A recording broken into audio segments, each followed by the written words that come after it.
देखिए, सतयुग, द्वापर, त्रेता और कलयुग हमारे संसार के समय चक्र के 4 खंड हैं।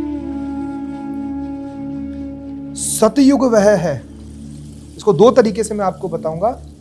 पहली ईश्वर उपासना से, दूसरा मनुष्य की प्रवृत्ति से, जहां पर वर्षों की जन्मों की तपस्या के बाद ईश्वर प्राप्ति होती थी, जहां पर तप का बड़ा महत्व था, ध्यान का बड़ा महत्व था, और कई वर्षों की कठिन तपस्या के बाद आप ईश्वर तत्व का साक्षात्कार कर पाते थे। फिर त्रेता आया। त्रेता के अंदर यज्ञ, हवन, कर्मकांड, इनकी विशेषता हो कि आपको कई वर्षों की तपस्या की आवश्यकता नहीं। आपने यज्ञ किए, अनुष्ठान किए, तब जाकर आपको ईश्वर फल की प्राप्ति होती थी। फिर द्वापर आया। द्वापर के अंदर भगवान की पूजा, भोग, इसका ट्रेडिशनल कल्चर आया। कर्म वहां पर भी रहा, लेकिन पद्धति थोड़ी और सरल हुई, जहां पे भगवान श्री कृष्ण को माखन खिलाकर भी रिझाया गया। भगवान ने मनुष्य के गुण को अपनाते हुए पूजा, आरती, भोग, इसके माध्यम से मनुष्य तक पहुंचना सरल किया। और बात जब हम इस युग की करें, जो हमारा युग है,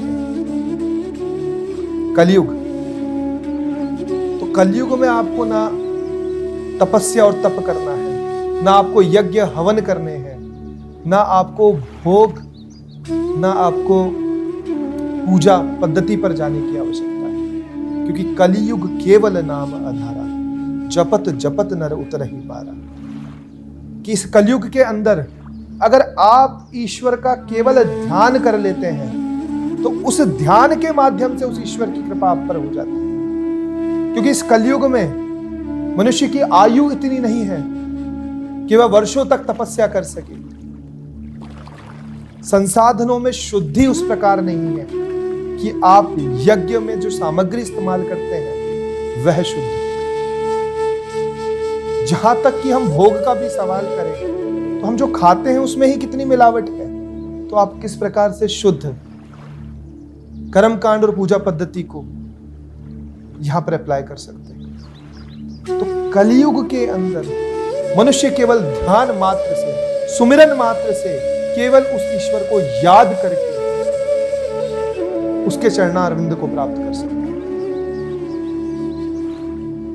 दूसरा, जब मानव प्रवृत्ति की मैं बात करूं कि मनुष्य 3 गुणों से बना हुआ है, सत, रज और तम गुण, सात्विक, राजसी और तामसिक गुणों का प्रभाव मनुष्य के अंदर होता है।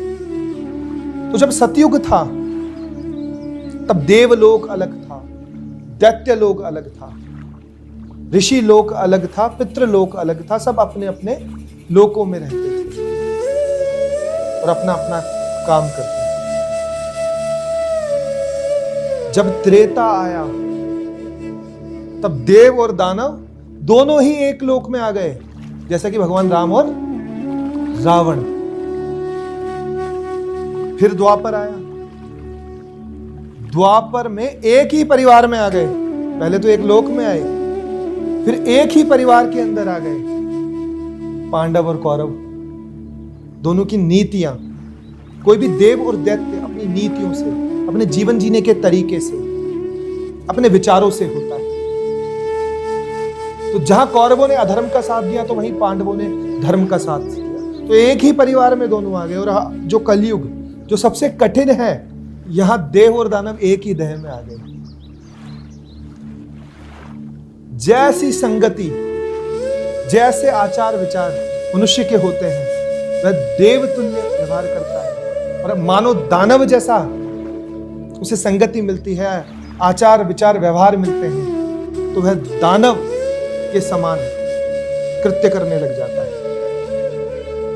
यह पहचानना है क्योंकि हम कलयुग में रह रहे हैं कि हमारे अंदर ही देव है और हमारे अंदर ही दानव है, हमारे अंदर ही राम है, हमारे अंदर ही रावण है, हमारे अंदर ही कौरव है और हमारे अंदर ही पांडव है। कहीं और जाने की जरूरत नहीं। जब हम इस भेद को समझ जाएंगे कि हमें राम रूपी कर्म करना है या रावण रूपी कर्म, यह अपने आप में हमारे जीवन को सार्थक या निरर्थक दोनों बनाने में सक्षम है। तो यही मुख्य 4 डिफरेंस चारों धर्मों में।